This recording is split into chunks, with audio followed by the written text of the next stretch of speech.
welcome to another Checiegirl Creations video. So today is another Shawn Petite Creative Team video, and today I'm going to create bookmarks. So this cardstock had some leftover paint from when I was doing paint pouring.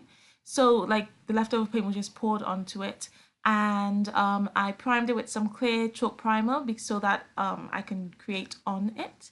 So I'm going in with some different papers, some deco papers. Most of these papers, like what I'm tearing up now, is from packaging from my subscription boxes. And I'll also be using some tissue paper, and I'll be sticking everything down using PVA glue. And I'm going in first and sticking everything down with the palette knife, like the papers and stuff. And I've just picked all sorts of different colors. I wasn't really sure if I was going to pick a color scheme yet. I did know I just wanted some very colorful bookmarks. So I'm sticking all of those down. And now I'm going to go in with some tissue paper, and when I'm sticking down tissue paper, I tend to use a brush. The palette knife is a bit too hard on it, so it tends to tear instead of just stick down. So that is some silver tissue paper, and I'm going to go in with some book paper as well. I just wanted to create a lot of texture as well as some initial color for the background. So I'm sticking just a little bit of book paper down in a few areas, and I'm also going to go in with some plain strips. That's from the side of the pages. I always keep my plain strips separate because I use the plain strips for different things. And I thought that was it, but actually I thought I would add a little bit more color. So I'm going in with some green, that kind of tealy blue, as well as some purple and gold tissue paper. And what I really love about tissue paper is it's slightly opaque or translucent, so you get to see all the colors and patterns underneath it, except from the gold and the silver. They're more opaque, so you can't really see through them, but the colored ones you can see through nicely. So the more layers you add, the nicer it looks. And once I've stuck the rest of that down, I'm going to dry that with my heat gun. And I'm now going to pick out the stencils I want to use. And I use most of the stencils, mostly the mark making ones and some of the flower ones, and all of those will be linked. I'll link Shawn's blog post where I've written what I've used down below so that you can see all those stencils, the name of the stencils. So first I'm spraying through this stencil, I think that one's called Words, with my DIY sprays. And you can see they're not showing up a lot, but it is just adding the first layer of color and texture. And I'm just going to dab some of that off with a scrap piece of paper. And I felt that it was looking a bit dark and murky, so I'm just going over very quickly with brayer and some white paint just to kind of push back that first layer and lighten up some of that color. And once I've given that a dry with the heat gun, now I can go in with some acrylic paint. So I've just picked a few colors first. I will go in with a lot of colors. This will be a very multicolored bookmarks. And first I'm spreading some paint onto that onto the cardstock, and I'm going to wipe away the paint through the stencil. And again, I'm using that words one. I was planning to add some phrases or something to the bookmarks when it was finished, so I thought it would be interesting to have a layer of illegible words in the background before I added the phrases and stuff after everything was dry. So I went in with some stenciling. I stenciled some of those hearts with some white. And when I tried to pick up the color, like I'm doing again now with the blue, it didn't work that well, but I thought I would try again with the blue. It worked a bit better.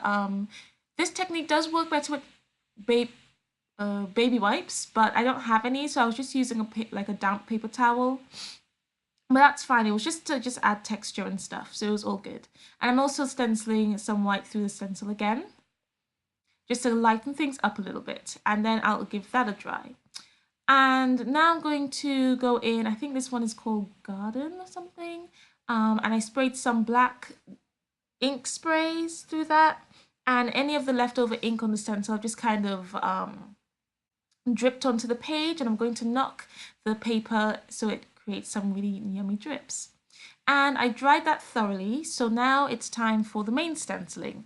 Most of this is stenciling, really. I had lots of fun using all these stencils. I'm going in with some lemon yellow with these flowers. I think it's called sketch flowers. And I'm using all of the flowers, but I just keep on twisting and turning them so it doesn't look the same and doesn't look too like planned. It looks a bit more organic in the kind of pattern. And once I've done that, I can go on to the next stencil. And this stage, I didn't dry it as much like between layers. I wasn't too worried about it because they were like pretty much thin layers of paint. So I didn't bother to like dry it between layers. And now I'm using this one. This is like one of the background kind of stencils. I like these like the most because there's all sorts of different patterns you can get from one stencil. And every now and again, like if I feel I wanted to add more color but not more like stencil marks, I just kind of wipe the makeup sponge in a few areas just to add a bit more color. So that was Viridian, by the way, that went in the zigzags, and this is cadmium orange hue, I believe. And I really like that pattern. That looks really cool. And now some purple. And like the makeup sponge I'm using, I didn't really clean like between.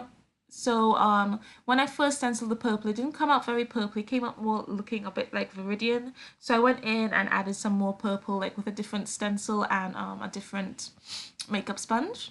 And now I'm adding some numbers with some light yellow green. I really like this green, and it's such a nice light color that it helps to brighten up the background. And you can see like the more and more layers I add, the more depth there is to the background. I'm adding some more of that excess paint around just to kind of brighten things up. And then like through different like stencil images, you can see like the previous stencil images, so it just looks really cool. And now I'm going to add some white. This is like one of Shawn's new stencils. I absolutely love this one. It's so cool, especially those teardrops and like the kind of leopardy print one. So I'm adding the white through, and that's just helping to, one, brighten up the cardstock as well as push some of that color back. Also just kind of brings everything together so it looks a little bit more like cohesive and everything, and it works better. And again, I'm using that words one. I'm stenciling the hearts and the flowers, and I brought in an almond color for those flowers, which is kind of like a creamy kind of off-white color. And I'm nearing the end of making the background. I think that is it. Oh, almost. Of course, as many of you may know, I love gold and I quite like silver as well. So I'm adding some silver using that dream catcher stencil. On the big dream catcher circle, I've used the silver, and on the smaller one, I'm using gold. And that'll just add some really nice shine. So you can't see it like really too well, but when you look close, you'll be able to see those little shiny details.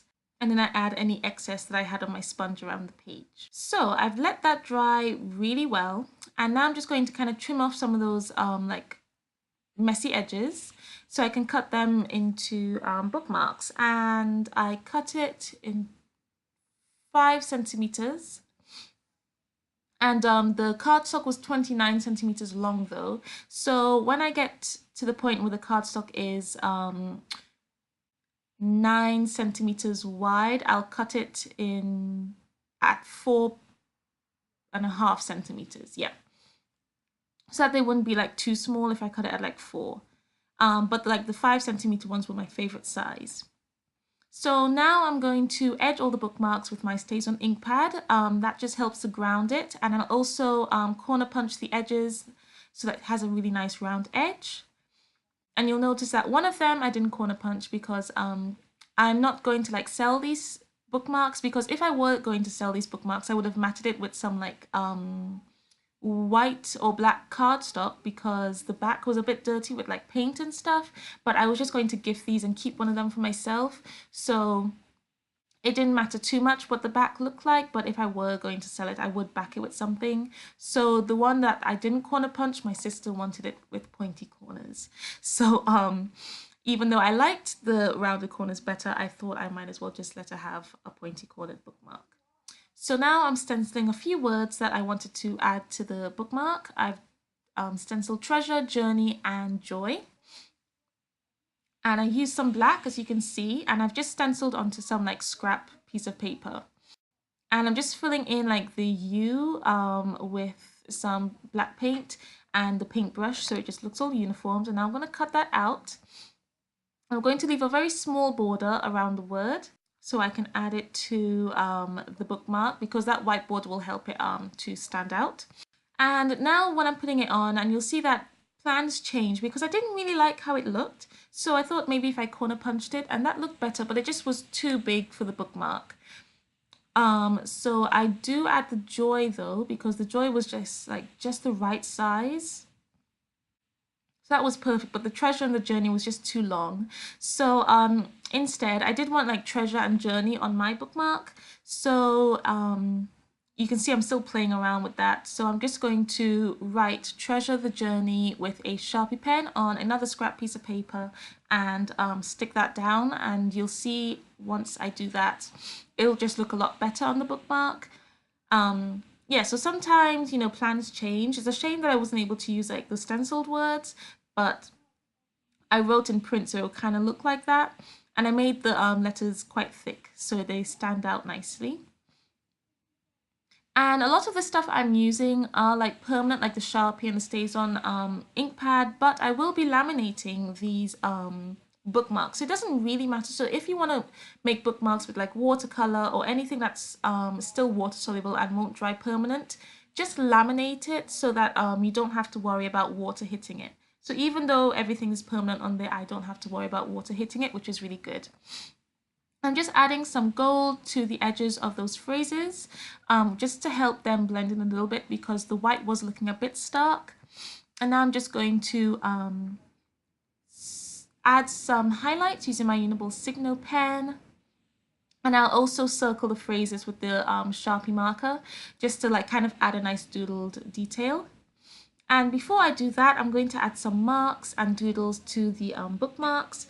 They looked nice, but I thought I might as well just add some little details here and there. It also helps to like brighten up the bookmark as well, which is really nice. So I'm both like adding marks like around that the joy. I put dashes, but I'm also circling some of those stenciled images, which will help some of them stand out more than others.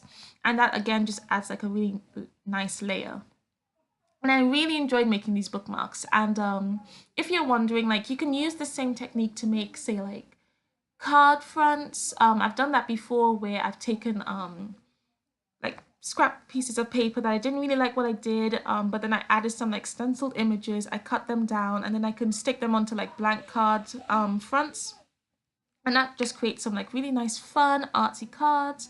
You can make postcards, you can make tags like gift tags and stuff. So you can use this technique for anything. So you just grab a piece of cardstock or like paper or anything that's strong enough to take that you didn't really like what you did before. Add some stenciling and some doodles like I have, and that will just create something really nice, especially when you cut it down into like smaller shapes. Things tend to look nicer when they're cut down sometimes, especially if you don't like it on a big background.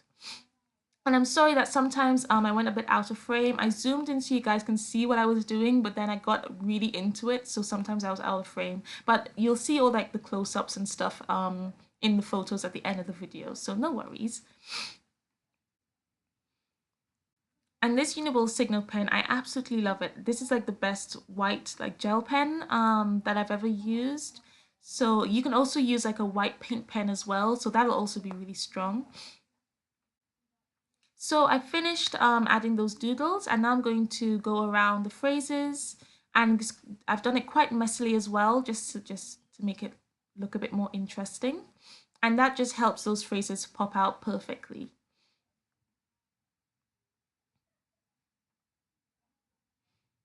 And then once I've done that, I'm going to go in and write made by Nathifa Simon, aka Checiegirl Creations. So even though I'm not selling it, I always like to sign whatever I've created. So that's how I tend to do the bookmarks. But on the ones I sell, I have like a sticker that I stick on that has like all that information on it.